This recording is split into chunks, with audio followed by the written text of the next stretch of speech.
let's move it on to some of the actual fun topics of the night, because once we get through that horrible movie, I just like to put it in my rear view and never think about it again. So let's move on to something entertaining, because this was a movie that I loved when it came out. It had one of the best soundtracks of all time, had some of the best acting, and, you know, a legendary director, and that is Django Unchained. And so Quentin Tarantino was at the Cannes Film Festival recently, and he was talking to some reporters, and he said that he had about 90 extra minutes of footage that, you know, had been gussied up and, you know, pretty much put through the post-production, just got cut from the movie because nobody wants to sit in a 4-hour movie. And he was saying that he has plans to maybe team up with some cable company and release these as 4 one-hour episodes for Django Unchained. 4 1-hour episodes? So like a miniseries. Yeah, 4-part miniseries, exactly. And I really like this because I'm hoping one of the parts of the story that really got left out with Django Unchained, I thought, was, you know, apparently for months the dentist is teaching Django how to be a mercenary. And I'm hoping that at least one of these episodes will focus on their adventures when they're just going through trying to get all these guys. Because, I mean, what's better than Django as the bounty hunter you always wanted to see him beat? Because you saw at the end, pretty much killed everybody. Maybe watch him kill some people before? Maybe watch him wreak some mayhem in the West? You think he was killing people while he was in training? But you said dentist was teaching him this? Do you not remember this movie? Who was teaching him this? No, I don't remember this movie. All right, so in Django Unchained, what happens is I can't remember the character's actual name, and if you do know the name, let us know in comments down below. But played by Christopher Waltz, great actor. You know, in the very opening scene, Django is marching through the woods. Him and a couple other slaves are marching through the woods. This guy shows up in this dentist carriage and says, "I'm looking for a guy who was on this farm."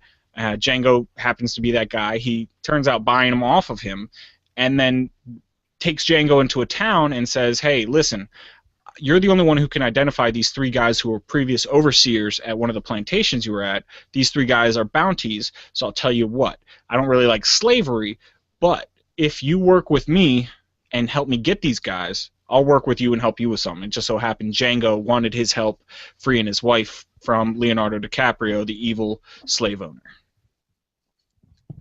You know, I always suspected that of Leonardo DiCaprio, to be honest. I think that was actually a story based on his life. To be an evil slave owner from the 1800s? Yeah, I mean, Catch Me If You Can, that was really just a sign about it. He's been trying to avoid people knowing about his real occupation this whole time. Slave owning from the past. Secret slave owning from past. Does he have a time machine? Did he go back? Is he incepting us all? Like he can go back into layers of everybody's mind and make us all think it's a different That's time? really how he does it. He goes into people's dreams and enslaves them inside their dreams. And then he goes a layer deeper and enslaves their childhood friends. Wow. That's how he does it. That's pretty rough, man. That's and they mine, and he has them, you know, harvest dream puffs. So I don't know. Dream puffs? Dream puffs. That's what it is. Dream puffs is what we're going from with.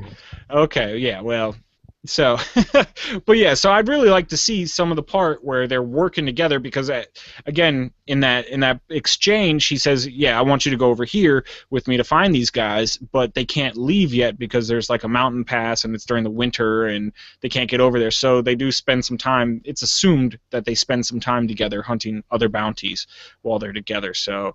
Yeah, that'd be a really, really cool thing to do because, I mean, who doesn't love Quentin Tarantino? Who? You? No. I don't. Not me. Everybody loves Quentin Tarantino, I'll tell you that. Because, I mean... Leonardo DiCaprio doesn't. Just putting it out there. He actually, doesn't. I bet he does. I bet he does, because he made him lots of money. I'm betting he does. No, that's all a front.